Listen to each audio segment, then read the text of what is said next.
Welcome to our EMS Leadership Q&A, and today's question is, what does it take to be supportive of your personnel?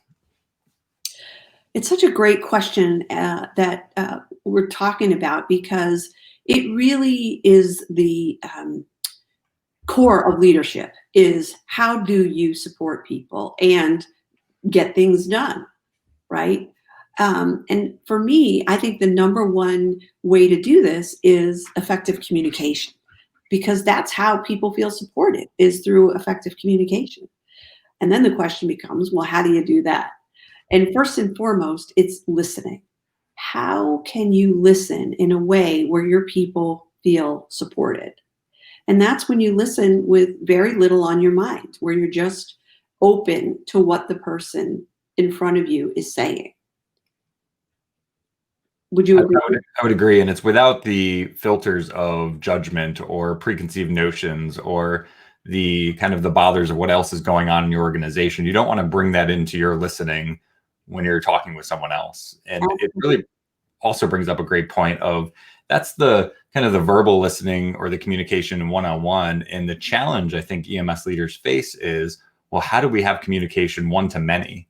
Or how do we have communication, whether it's written, verbal, video, that people know that we're listening to them and that we're addressing their concerns, or we're rolling out and making sure everybody is on the same page, sharing information.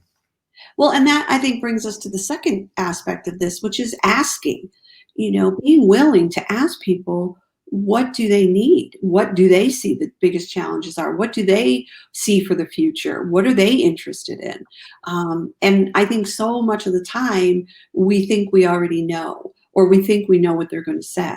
And so when we're willing to ask and then truly listen, to the answers without those filters, listening from a place of curiosity is just critical. And whether and then that allows you to know what you want to say next, or what you want to offer, and how to do that in a supportive way.